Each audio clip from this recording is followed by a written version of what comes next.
Greetings, my name is JC. And I'm Ian. And this is the Gamer's Gaiden. In this episode, we're going to be talking about something a little bit different. We decided to maybe talk a little bit about our experiences while we were growing up in the 90s playing video games. Yeah, I don't know if you know about this, but JC and I, but we are kind of old. We're 90s kids. Yeah. Okay. We grew up in the 90s. We're kind of old. And it was drastically different playing video games when we were a kid as opposed to playing video games now. Yeah, a lot different, not just actually. in the sense that we had time to play video games all the time, but just like both like the way we consume it and even like smaller things. So it was like, yeah, let's... Yeah, there's a lot of things that have changed and a lot of things that are different. So we just decided to talk about some of those differences. So I guess to start it off, one of the largest things, in my opinion, other than like the games and consoles themselves, is how we got our news. It's a lot different today than how we used to get them.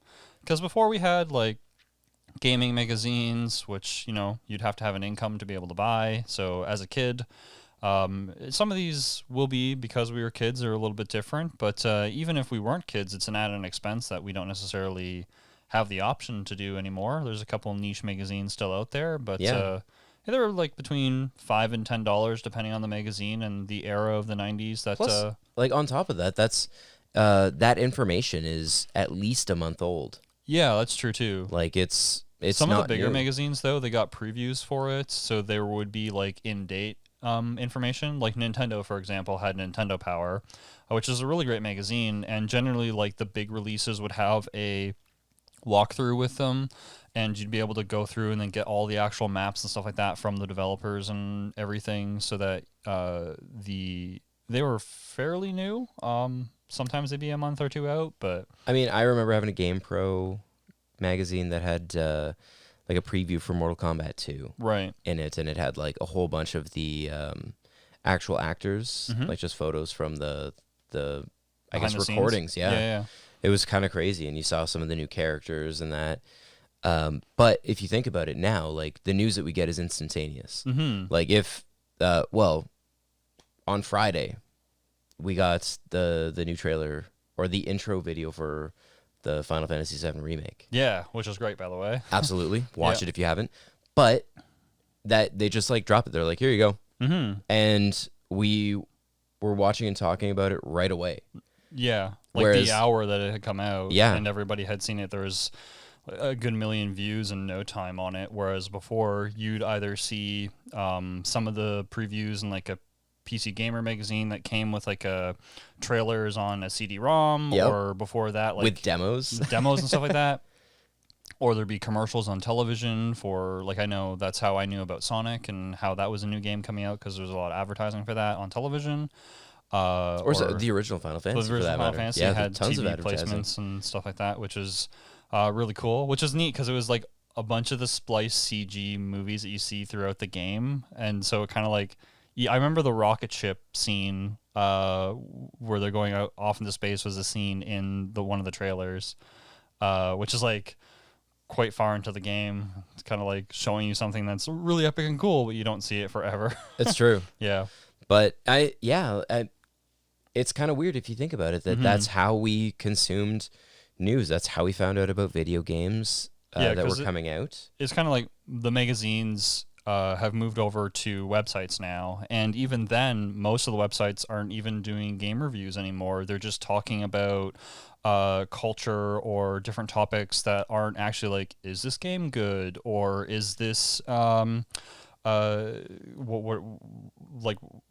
what is it about, and stuff like that. You kind of getting the very baseline of it, I feel, in comparison to some of the older writers and stuff like that. So like even the way that people have written articles online has sort of changed. But it's pretty crazy, because those are like our big go-tos.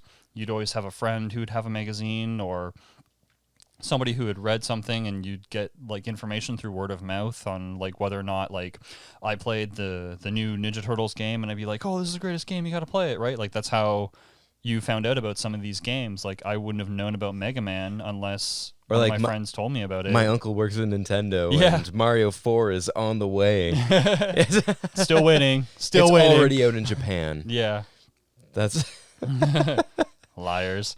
But But that was crazy though. Like you would have these interactions, and it was a lot of this like kind of schoolyard back and forth. Like that's when you think about it now, like a Game Pro or an EGM or Right. something like that would have had codes in it. yes. And there was And- also annual magazines that had just codes too. That's right. We were talking about that Yeah. prior. That you'd get like the code book, Mm-hmm. but that was the only way that you could find out about those things, Yeah. unless you like stumbled upon it Mm-hmm. just by mashing buttons, Right. or a lot of trial and error. Mm-hmm. But that's And eventually they kind of started producing some television shows for a while, sort of like the mid to late 90s. There was Electronic Playground and I loved Electronic yeah, Playground. waking up on like Sundays and watching it on TV and Watching in the Victor morning. Lucas Yep. and Tommy Tommy Tallarico Yeah. doing their thing, which then became Reviews on the Run as well, Mhm. where they would do like 3 or 4 reviews. Yeah, and if you're old enough to know who they are, they still have a YouTube site. Victor teaches Victor- in Vancouver now at a school, and he still makes episodes with interviews and his own reviews of some of the games and stuff like that. It's pretty cool. And Tommy Tallarico he runs the Video Games Live. Yep. As well as I think he bought Intellivision, Oh, okay. I'm not sure about that. which Didn't is know. even weirder. But Yeah.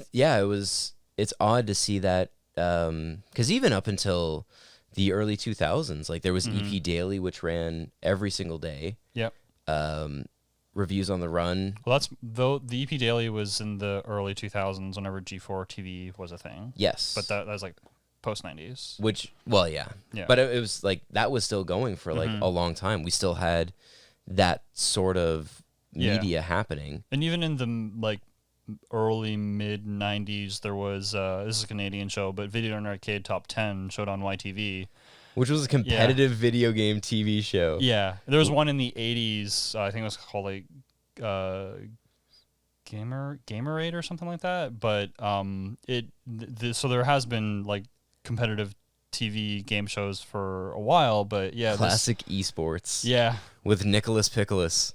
I remember like watching them compete with like these various games, and some of them were kind of questionable. Like, why are you seeing like who can beat this level faster and stuff like that? We didn't really have concepts of speed running at that point, and it was just interesting to watch because even then that would show you new games that were sort of coming in the market and stuff like that, because they would every now and then like show new games that had just come out and stuff like that, and They old would classics. talk about games too. Like Yeah, they They would. would talk about new stuff that was coming out, and that it's weird to think that that's how we consumed this. Like that's how we found out about these different things. Yeah, Whereas now, like it's mainly the internet.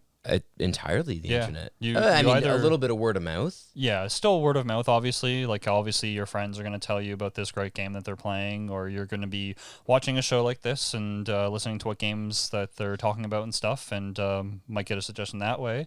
But primarily done through the internet or like online communication and stuff like that through friends and whatnot, because it wasn't really until the like mid to late 90s that like game companies started to have websites, and some of the magazines started like transitioning over to the internet in the really late 90s and the early 2000s. And yeah, because like it's just like, other than Game Facts, which is like 95 onwards, they didn't really The have old much classic.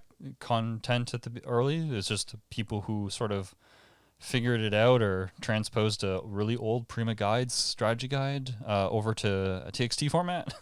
That happened a lot back in the day. But Hey, I appreciate the work that they did. yeah, it definitely helped me beat some harder games for sure. But yeah, it's pretty crazy because like it's hard to remember and think about now, but like barely anybody had access to the internet in the 90s. It wasn't until the early 2000s that schools were kind of pushing that you kind of need a computer. You should probably have the internet, and it was just like an added expense to families basically. And But even until that era, people just didn't really have it, or there was just like I think I was one of two people in the mid 90s in our like class or in our grade that had the internet, because I've been on the internet since 94, which is pretty early on Yeah, for the internet. I don't think I was until probably like 96, 97. Mm-hmm. And even still, like I remember being in high school and not being able to use like internet sources Right. for reports. Yeah. Like, That was a big deal. I had huge problems. I think I explained this in a different episode about using a digital version of Encyclopedia Britannica. yeah, But and you couldn't because you just weren't allowed to. You had to cite the physical. mm-hmm. Yeah. And now you absolutely can. Yeah. Why not? The information's out there. Yep. Yeah, it's wild to think that that's now we can pull all of that stuff immediately, Almost instantaneously. but Yeah. when we were kids, it was all like, oh man, I rented this game over the weekend. Yeah, and it's a big deal too because like I remember I had this friend who was really good at beat 'em ups, and he would come over sometimes on weekends, and if I couldn't beat a boss, I'd be like, "Oh, you got to play this game, try and like beat this to show me how to do it and stuff like that." And then we try and like figure it out together, just because like he at that time he played more beat 'em ups than me, and like that was the kind of thing that you would do. You get suggestions from your friends who had beaten the game.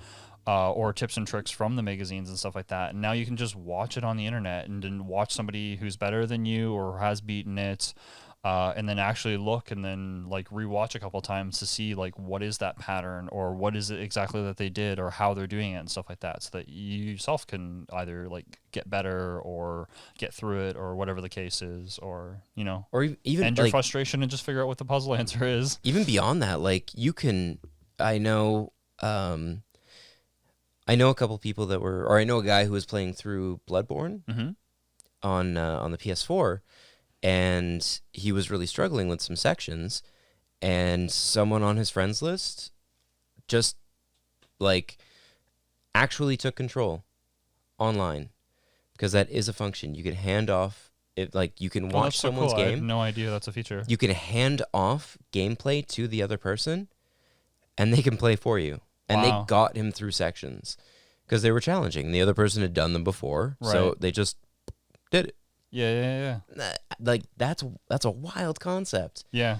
I would never have imagined that being a option or like feasibility back in the Super Nintendo Genesis days. Yeah, the craziest thing was handing the controller to your friend and saying, Yeah. "Hey, can you try this?" Yeah, exactly. But I guess that's kind of the same thing, just in a different You format, just- right? The other person doesn't even have to be in the same country. Yeah. But moving on, another way that the games have sort of changed since the 90s is before you never really got tutorials in game on sort of how to do stuff. They wouldn't really like walk you through a game and be like, press X to jump. Oh, square is attack and triangle is special ability. You wouldn't be told those different things generally in most games earlier on. It wasn't really, you'd see it sometimes in the late 90s because the game mechanics are just sort of really important or intuitive. And even so, it was very limited. It would just like only tell you that's what the button does, not give you an example of how to do it. Whereas today, Your first like 10 to 30 minutes of a game are basically a tutorial. Yeah. Sometimes longer. And it just sort of walks you through, and it's almost expected now to have that type of thing. Because if you look at older games, and we talked about this in our game design episode, where a lot of game companies are sort of trial by error, but they also they teach you by showing, and you'll see something such as a hole and be like, okay, well, I know that this is the jump button, so I have to jump over this. And then there'll be a monster, and maybe I can jump on him. Oh, that didn't work. Maybe if I use my sword against him. Oh, okay, that's how I do that. And it would sort of progressively teach you and then blend those abilities together. Mega Man is designed like this.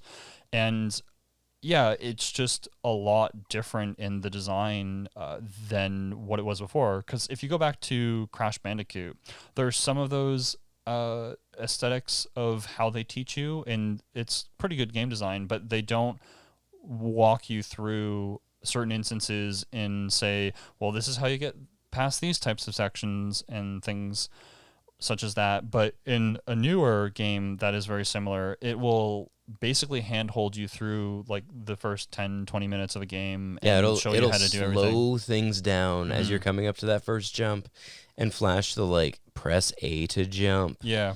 And 2 hours or 10 hours down the line, whenever it teaches you a new mechanic, it'll come up into basically tutorial mode and show you this is what you do whenever you come up to this type of scenario, right? And it's just a lot more user friendly, is I guess the best way to put it.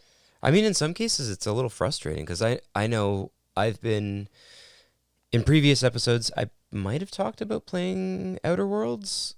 I think a little bit. A little bit on, but I'd been playing it on Game Pass, which I started playing it on the PS4. So I brand new playthrough.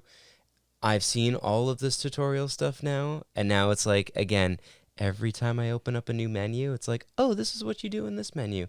And I have to go through another, like... Yeah, that's like, really frustrating. Or Final Fantasy VIII.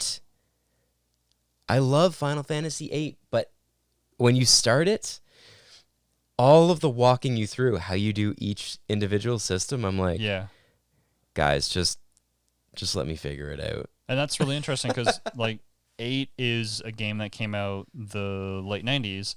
And that's whenever this type of behavior became more intuitive to put into a game. And it's partially because of the complexities of the game, but you'll get like 4X games, for example. Stellaris has a okay tutorial system in it with a large encyclopedia in it to teach you everything else, and it's trial and error partially. But the thing is that you can shut that off because it knows that you're going to replay the game over and over again. But some of these games take it for granted that they believe that you might just play this game once, which in a lot of the cases, yes, we only play games once and we put them away, or like we trade them in, or whatever the case might be, or give them to a friend, or they take up room on a shelf, whatever the case is, and you don't play it for a really long time. And sure, maybe watching that tutorial again is okay, but if you've played it recently, it's like you should be able to shut that off. Yeah. But anyway. Though I will say one of the nice things, it's not a tutorial, but it's kind of a similar thing, is that at least some of the newer RPGs, when you go back, like when you load up a save, some actually will give you like a recap. Right. Like, hey, this is what you just did, and this is where you are right now. Yeah. Which is wonderful because, I mean, for sure in the 90s, if you loaded up your Shining Force 2, you're like, okay, what was I doing? Yeah. And those where do I have to go? Yeah, two drastically different ways that, especially RPGs and some more complex games, really, I feel, are different in the way that they're designed and developed back then and today. Moving on, let's talk about how the game and its difficulty in getting stuck has really changed and how you get through it. We sort of talked about this a little bit before with how we got our news, but ultimately before, you either had to buy a game guide or a magazine that had the guide in it. Prima has been making guides since the 80s or maybe the early 90s, and you could always get these books if you could find them on how to beat some of these games. Like there was a Myst walkthrough, there's like a Shining Force one that came in a magazine, I believe. I think that's where that one's from. But the thing about the Prima guides is like that's a person who got an advanced copy of this game, right? Who has tried to like blast through it as quickly as possible. A lot of the time, though, they got information from the developers. That was more so whenever the company themselves made it. For example, Working Designs in the Sega CD era made their own strategy guides, and they knew what the intricacies were because they were developing the game. Yeah. But later on, Brady Games and Prima Guides, both probably the two largest guide makers, Brady Games had a rapport with Squaresoft, and they would always have like explicit screens and stuff like that would cut out from the developers and everything, and there'd be like a thank you in the different guides showing like, hey, thanks to the developers for providing all the information and everything and their help for making this guide possible. But it was people who got advanced copies writing about the game so that it would be released on time, Yeah. or sometimes you wouldn't get a guide until 3 or 4 months after the game had been out because it wasn't published day one. It was only some certain games that were published day one, and if you were stuck, and you wanted to get the guide, you would really have to wait. Yeah. There's quite a few games where I collect back in the day SquareSoft strategy guides, just because I really enjoy them, and there were some of them that they didn't get released until like much later, like 2 or 3 months after the game actually had come out. Whereas now you can just like pull up GameFAQs and have like 6 different guides that are there. Yeah, and you can get like generally they're up pretty quick too. You can get in-depth guides on certain things, or even Prima Games has gone completely digital, and you can get guides for a lot of games still that are much in the same fashion that are all in a digital format on their website. Some of them are free and some of them are behind a paywall, depending on the game, I think. And yeah, it's just. But all that information is there now. You know, you have these like wild safety nets. This was something again that we were talking about is that you have this like if a game has like tests in it or like multiple choice questions, right, you don't have to pay attention anymore. Yeah. Like, or, you know, you can pay attention, and if you're fairly certain on the answer, you can still double check. You can pull up a guide and be like, okay, cool, that's the right answer. Yeah. That way I don't have to like quit, reload, and then do it again. Like, there's no trial and error. And even with, in relation to what you're saying, a lot of games now have quick save abilities in them or auto save abilities in them. So if you do save, you do take that test, for example, in like Persona, for example, and you don't like your result, you can just reload. That would have been a lot harder to do in an older role-playing game because a lot of the time you'd have to go way back to like a checkpoint or the start of a level or the save point, depending on like the era. Because like I'm playing through the Bard's Tale remake right now, and the original game, the only way you could save it is go back to the Adventurers Guild, which is the very beginning of the game, and then exit to DOS, and then it would save your characters and your status, and then go back into the game. That's how you saved it. That's archaic. Like, this is 1984, but now with this new feature, I can just press F5 and autosave it anywhere that I want and save anywhere that I want using the save feature in the menu. And if I know that there's going to be a boss battle ahead of me, I can just quick save, attempt the boss battle, and if I can't win or the result's not favorable, I can just reload and go grind a little bit and then come back. Whereas for example, Order of the Griffin for the TurboGrafx, it's a dungeon crawl D&D style game like the Gold Box games for the TurboGrafx 16. It uses a password system or a battery save, and you can't save anywhere that you want unless you have the battery save, right? It's a totally different paradigm where like you can only save in certain areas and stuff like that with some of these games, and it's just now people just kind of take for granted where it's like, oh, I couldn't beat the boss. Well, the auto save point's right before, or if you make it to phase 2, now I'm noticing a lot of the time you'll be like, oh, I didn't manage to beat the boss. That sucks. And my mentality is like, I'm gonna have to go all the way back to the beginning of the level, but no, I'm just gonna have to go back to the beginning of phase 2.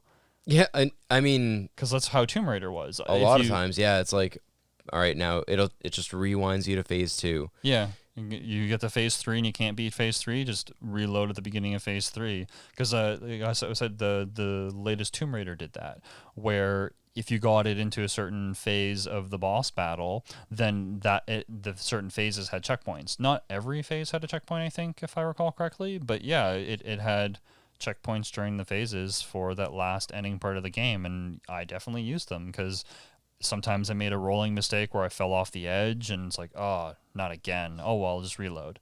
And it wasn't that I had to start back at the save point, because a lot of the time in older Final Fantasies, for example, they'll warn you, this is the point of no return. If you go into the crater, you will not be able to save unless you come back. Yep. Or have you? Man, the latest Genesis collection that was out on the Switch. Yep. I was on a long flight somewhat recently, and I played through a huge chunk of Altered Beast with one heart. Right. because I realized that it had a rewind feature. Oh yeah. So I could just I hung on that one heart for 4 levels Right. with one heart. Yeah. Like, that's insane, because I could just rewind it and make sure that my jump was pixel perfect. Yep. That I moved that little bit different. Mm-hmm. Like, that's insane. Like, you never would have considered that. Like, when we were No. kids, it was just like, you just keep hammering away at the same thing. Yeah, and starting all the way back at the beginning after you lose your 3 continues. Now, granted, I will say the one bonus was that when we were younger, we did have at least game manuals, which game manuals don't really exist anymore. True. Yeah, and they would tell you how to play it, and if it was a more complex game, sometimes part of that game manual would be not a walkthrough, but sort of like a guide. It explains some features. How to do certain things or point you in the right direction and things like that. And most of them would have the little 900 number at the back. Yeah. You could call and get game tips for like $1 a minute. I remember phoning them once. I had asked for permission, Ooh. and Bold move. Yeah, I really needed help, and I remember phoning them, and I think it was Nintendo, and I forget what game it was, and I got not in trouble, but I was like, okay, you're never allowed to do that again because it costs so much money. Because I was on the phone for like 5 minutes with this person, and I think a part of the reason why was because I was phoning about a Nintendo game whenever the Super Nintendo was a thing. It's like, let me get the old manual book, because they had these books which they would flip through, and then there'd be these specific things that most people would ask about. I might have been phoning in about Star Tropics, actually, if I recall correctly. But yeah, and they gave me the answer, but it took forever to get the answer because I had to find out where it was. But I was always curious about who it was that was manning these phones. yeah. Like, and how were they just like pros? I'm going to make a shout out. If you're interested in about these types of things, look on Metal Jesus Rocks' channel. He used to work for Sierra Games, and he actually has a few episodes where he actually goes through, he's bought in some of the Nintendo actual books that they used. Oh, wow. And he has a couple of episodes about this topic. Search his channel for those, and you'll find it. They're really great episodes. So yeah, it's a really good, interesting topic. Not something that I'm personally knowledgeable about, and he certainly is, because he's worked in the industry and has the books. He knows he lives in the Seattle area, and go check out his channel if you're interested in that, or video games in general. But yeah, so 45 subscriber channel is like, hey, whatever, man. Shouting out 500,000, but anyway. Hey, if you don't know about it, yeah. Yeah, but and there was no YouTube. No. Moving on, and as we mentioned before, this is a really big difference, because anytime that I am stuck on a puzzle or a combo or like a level, anything, I can just load up YouTube, and as long as I'm not like the first person playing the game, I can usually find a video at least 2 days into the game being released where somebody is sort of like live streamed it or recorded it, and as long as you're not plowing through the game too quickly, you'll probably find somebody else out there who is also gotten through that content and kind of point you in the right direction. And I think that's a major difference, because it's a lot different than talking with your friends or reading about it in a book. Because I actually own quite a bit of the old like Sega Genesis Secrets books and like Nintendo Secrets books from Prima Strategy Guides.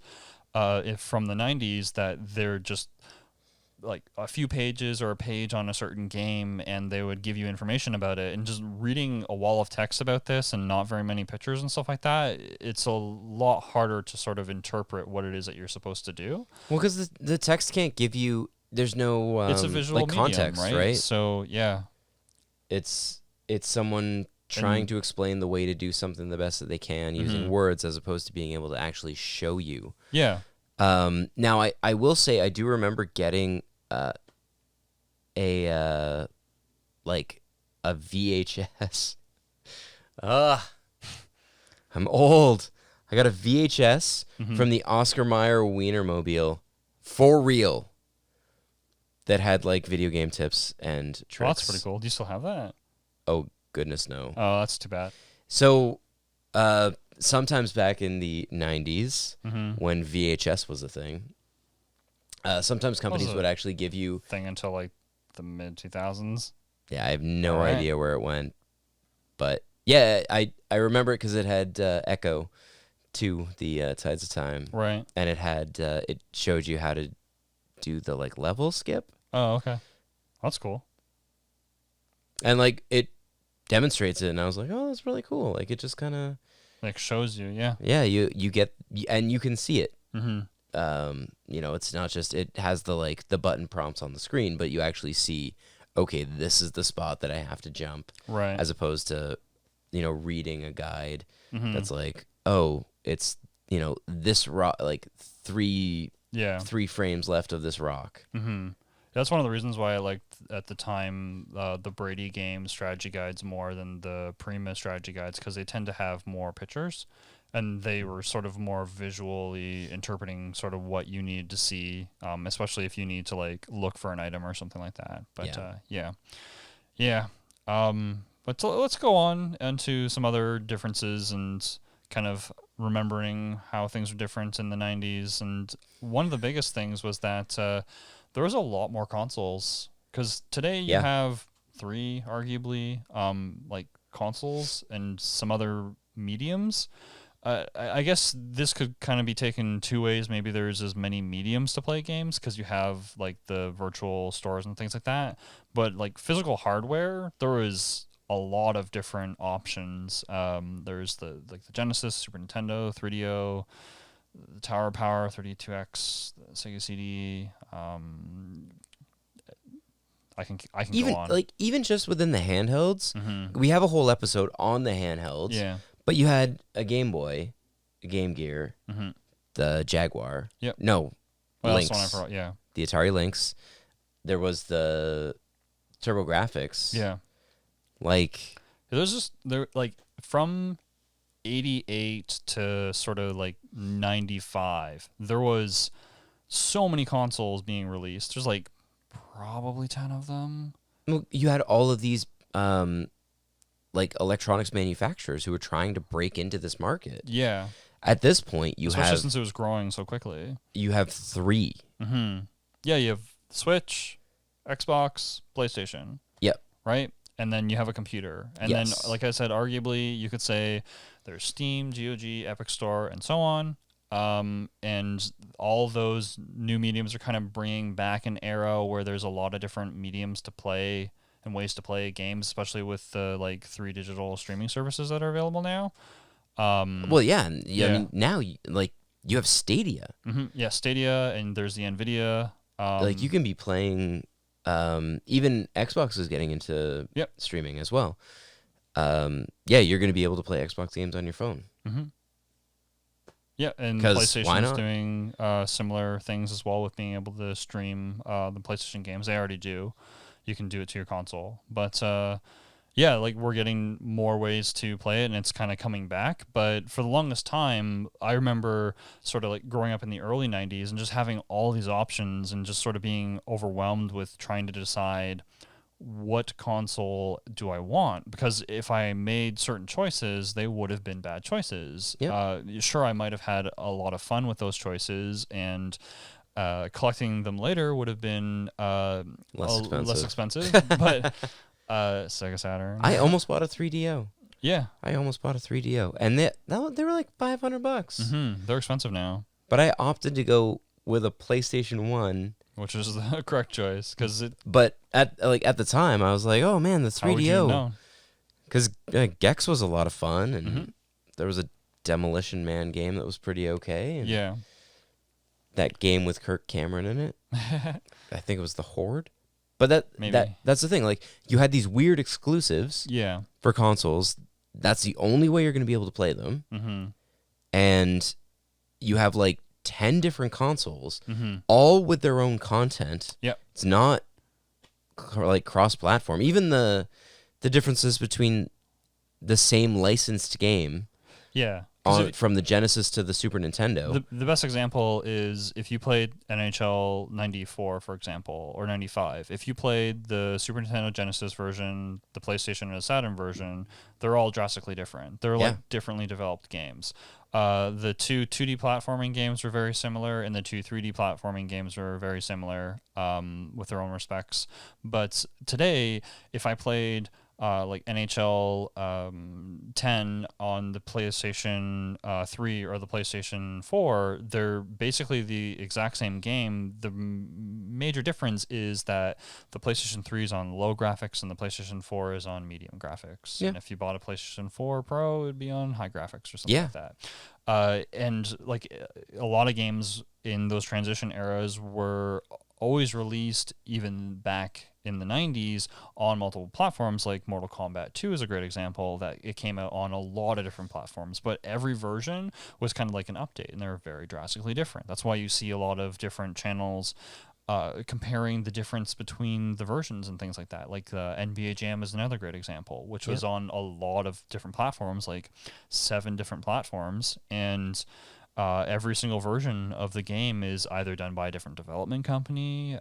Some of them are done and they're reprogrammed. Some of them are updates. Totally drastically different.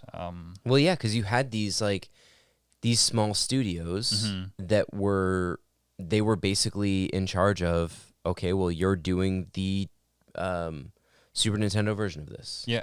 You're doing the Genesis version. You're doing the Game Boy version. You're doing the Game Gear version. And they didn't necessarily communicate. Well, they 100% didn't. Because like Aladdin is a great example of this too. There's 4 core versions of the 2D Aladdin game, and every version is different. The Game Gear, the Game Boy, the Super Nintendo, and the Sega Genesis version are all drastically different. Well, same with the Lion King. Like you have these drastic different versions of it. Yeah, and they were all done by different game companies, right? The developers, the publishers might have been the same in some of these cases, but yeah, the developers were different. Maybe with some of them were able to reuse assets and things like that, but just totally different. Whereas today, cross-platform ability is a lot more common, where you have a game being released on like look at Borderlands 3. Yeah, came out on everything. Yeah, it is identical if you play it on the Xbox One and if you play it on the PC. The only thing that might be different is how pretty it can look. Right, and the controls. Yeah. Well, even then you maybe can still not use a controller. Yeah. And it's interesting because you think about it, and it's in the developer's best interest to push these games on as many platforms as possible, right?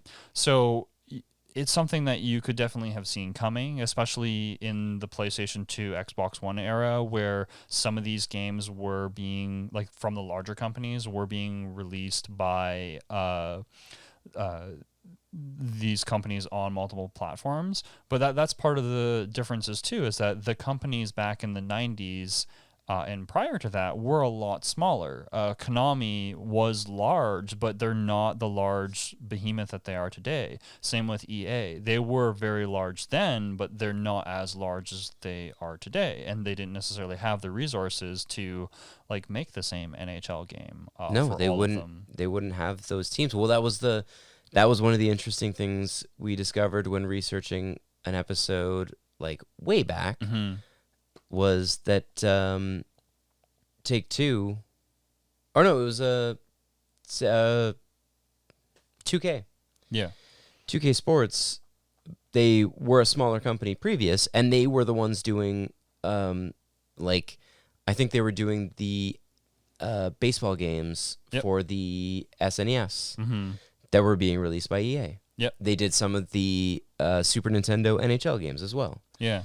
And then eventually they opened up their own studio and started doing their own thing. Yeah, they branched out once they got that equity, basically, to be able to do so. Yeah. And this was a time where there was a lot of newer developers and companies that were kind of emerging, and that's still happening with the indie scene, but the indie scene then was a lot different than the indie scene today, because now being able to push and publish these games is a lot less costly and a lot easier to do because you have platforms such as Steam, for example, or Humble Bundle even, and Or all the digital yeah, marketplaces. yeah, basically any digital marketplace. You don't have to release a physical copy of something anymore. Exactly. Whereas you needed to have physical copies in box stores, and that required a publisher and equity. And unless you got like a deal with a publisher, then it probably wasn't going to go anywhere. Because you like a small independent company is not going to have the capital to make. Yeah. So definitely more costly back in the day as well. Incredibly. But not in the sense that the development costs were certainly a lot cheaper, because now we're spending like hundreds of millions of dollars on video games where we weren't doing that before. But just there weren't the same costs, is kind of like what we're saying, that made some things easier. You could definitely work with small teams back then, but those small teams didn't have all the publishing woes that I think you necessarily might have today, because it's a little bit easier. Kind of on that point, maybe just access is a lot easier. The nice thing about when we were younger, because the costs weren't so high, you actually had companies that were constantly pushing new IPs. Right. You had... yeah, because you only really get this with, and we've said this a lot on the channel, and this is why we love indie games, is because that's what they do. Yep. They're the experimenters. EA is not willing to experiment. Like Warcraft 3 Reforged is a perfect example of this. Blizzard was not willing to experiment in making the cutscenes different. They just wanted to reskin and basically make a version that worked on Windows 10, and then push it out. They had no vested interest in doing anything with it. And that you see that a lot with game companies that are larger and just don't necessarily have the time. And back then, you had to innovate to get the crowd. Yep. Right? Like, Sonic was a huge innovation because it ran so fast and nothing really was like it. And it took some ideas from other genres like Mario and others. And it just, took it and ran with it, and the other games did much the same. Even Street Fighter 2 was a big risk for Capcom at the time, right? Like, that might not have been successful. That's kind of a hot take. I don't think it wouldn't have been successful myself, but yeah, like you never would have known. It's just there's a lot more risks being taken by companies. I mean, like, Earthbound is a good example of that. Yep. Earthbound was a game that was, the first one was in Japan, and their market was different than ours. And the Super Nintendo one that was released here was a huge risk. It is really an RPG like no other. Yeah, it is. Especially for the time. You had nothing that looked like that. Yeah. And to get that type of thing from a large company like Nintendo today, unless there's fan pressure or something, which is thankfully we can sort of give that sort of pressure through online means and things like that, which is kind of a good and a bad thing, I guess, today. But you might not get these types of games from the larger box companies anymore, and that's why you see that coming from the indie games. And it's kind of unfortunate because in a lot of sense, the larger companies in some cases have some of the more experienced developers in some cases, and them just mundanely doing the same things over and over again kind of gets redundant, right? It's kind of like then you get Call of Duty 15, and it's just like, oh, cool. Well, I think that's why part of why what we have at the moment is a lot of sequels and remakes, reskins, and franchises. Yeah. Whereas yes, back in the 90s, a lot of things were okay. This is kind of a reskinned version of this, but you did have people who were willing to take a risk and try something different. I mean, I couldn't imagine a game like Monkey Island being created today. No, because pirates aren't overly popular right now. They weren't at the time either. And a comedy game, it's just such an odd combination. Yeah. And or even the Indiana Jones like Yeah, the adventure games. or the Indiana Jones and the Last Crusade that was made with the Scum engine. Yep. Which it's a point and click adventure Indiana Jones game. Mm-hmm. When you think of an Indiana Jones game, you're probably expecting like Uncharted but with Indiana Jones. Yeah. Yeah, this was very much just a point and click adventure, but it followed all the beats from the movie. Mm-hmm. Just in that point and click format. Yeah. You know, you don't really see stuff like that. Yeah, I guess it's kind of a product of companies being smaller and wanting to grow. I'm sure in 10, 15 years time from now, a lot of these indie game companies that are still around are like that are making these great innovative games now will kind of just, go through the motions of the same things, and then it'll be the indie games then that are kind of doing this, and it's I definitely see this mainly, in my opinion, kind of being the product of being small and wanting to True. I mean, it's not aspire to like those greater things. It's not just indie games. Like, we are seeing bigger companies. Like, look at Media Molecule. They had a huge hit with Little Big Planet, and then they kind of just like, here's a sequel. Right. I think they had something else that they put out as well. And then they announced Dreams at the beginning of this generation. Yep. So like 7 years ago, and it just came out at the end of the generation.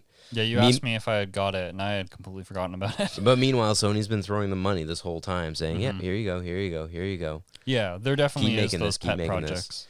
Like, we still get a little bit of that, but, yeah, like you said, EA is not going to take a risk. No. And same with like Activision, Blizzard. They're not taking risks anymore. They're just people they're less know willing to swing for the fences. Yeah.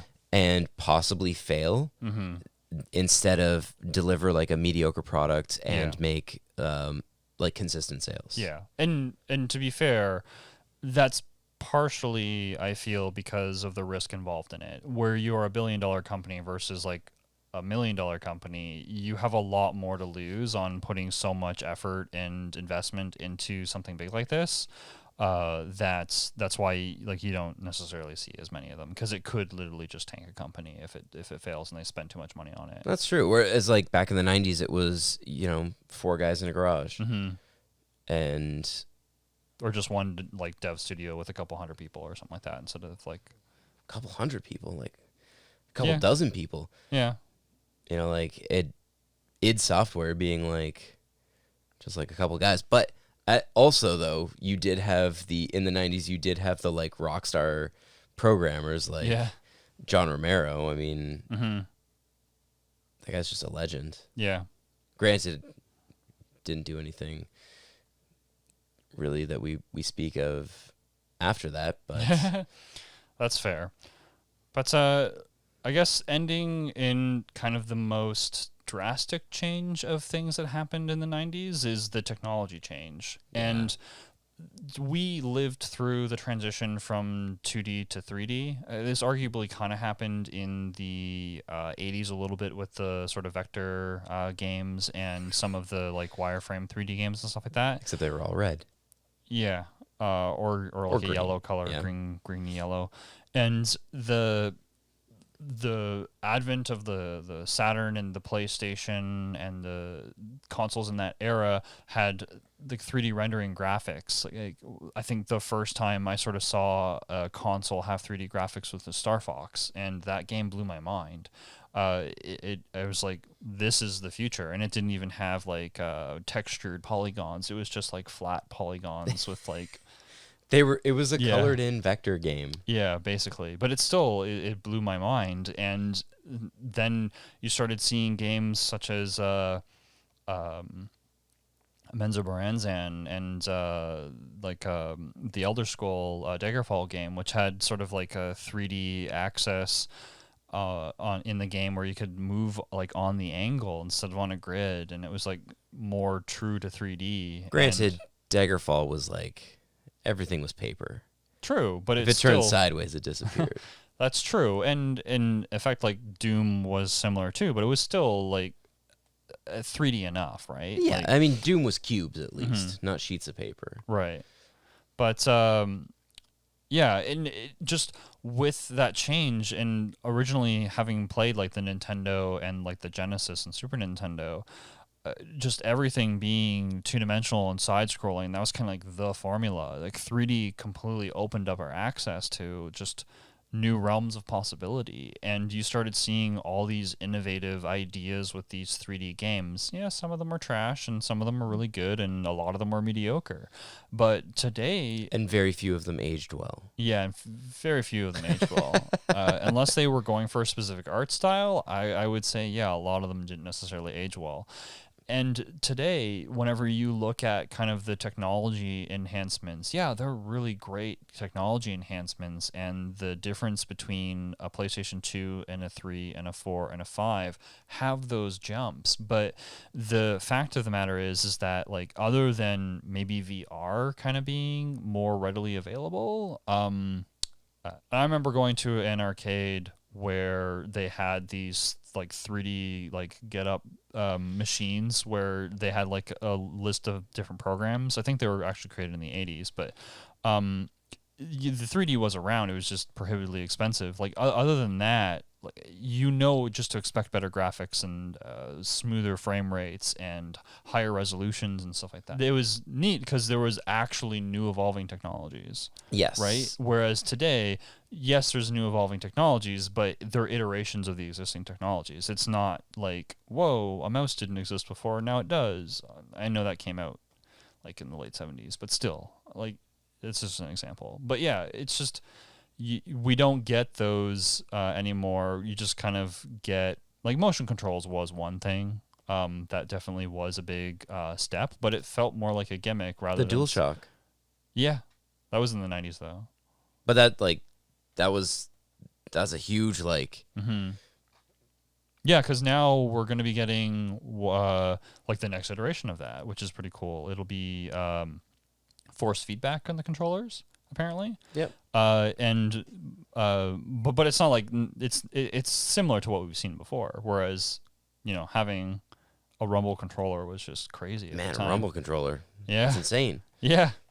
Like holy crap! Like I originally liked it and didn't like it depending on the game, but they got better, and now it's just an intuitive feature of gaming. And we've kind of gotten to the point now where we have the toolbox. We just have to decide what we want to use in our own toolkits. And it's not necessarily trying to sort of innovate the technologies and the game mechanics as much anymore. And it's kind of just iterating on the already existing wheel. We're kind of at that point, I feel. And until we kind of maybe get into the next dimension of games, which might not happen for a while, or at least hasn't happened in a while, that kind of feeling of the awness of the sort of just, it felt like the future.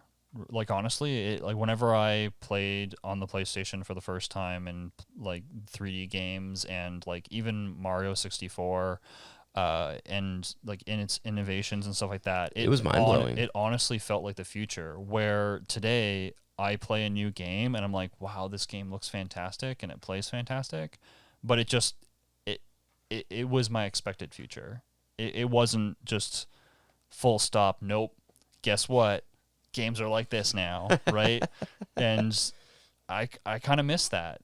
Maybe it was a little bit of a more of a childish look on things because we were younger, but I kind of get that from like my cousins as well. Like they're just like they played GTA 3. It was like one of their first games that they played. And they're a really big fan of the new ones, and it's just like, oh yeah, but like that game just looks like crap, and they don't necessarily, so they don't play it anymore. Comparatively, yes. And comparatively to all online, hands look like this. Yep. But like the only thing they talk about the differences in the games that they played from whenever they were a kid and today are that the graphics look better. That's it, right? Like yeah, there's that's one person's experience, obviously, but I hear that a lot, right? It's like, oh well, yeah, they look a lot better and stuff like that, and I'm like, no, like. They're drastically different. Like it's mind blowing. They handle different. They control different. Even the way, the way that we process them and deal with them is different. Yeah. You know, I'm happy to be where we are. It's really cool to look back and think about it, It is. but I wouldn't go back to No, it. probably not. No, I like being able to have access to everything right away. Yeah, love having access to everything right away. Love being able to get way more information about games, especially just with like social media and online company sites and things like that, where I'm getting actual developer updates from games. Yep. And patch notes. And patch notes and understanding exactly what it is and being able to get fixes for games. Yep. That's a double-edged sword because yes, now people can release broken products, but and fix on it later. the other hand, there were some games that have bugs in them. Like I really enjoyed the Phantom Menace for the PlayStation 1. But the thing is that you can actually walk up some platforms and just fall down through the floor. And they could have patched and fixed that today, but there was no way to fix that game back then. No. There was absolutely, you had to be very careful on certain levels walking up certain platforms in certain areas. We would basically jump up the certain platforms so that we didn't fall through them. To be able to beat that game. And now with something like that, it can be fixed at least. Yeah. So, there's definitely great things about games today in comparison. But absolutely. It's definitely was an era that was a cool time to grow up in, yeah. especially with all the innovations and just seeing how things have changed. And we just figured that we would share some of those experiences with you. And if you're a kid of the 90s as well, let us know what your favorite thing and least favorite thing from the 90s in relation to video games was. Maybe it was licensed game. Maybe. But yeah. Let us know in the comments down below. And thanks for joining us, especially if you made it this far. If you have, help us out by giving us a like. It really helps us with the algorithm. And we'll see you in the next episode.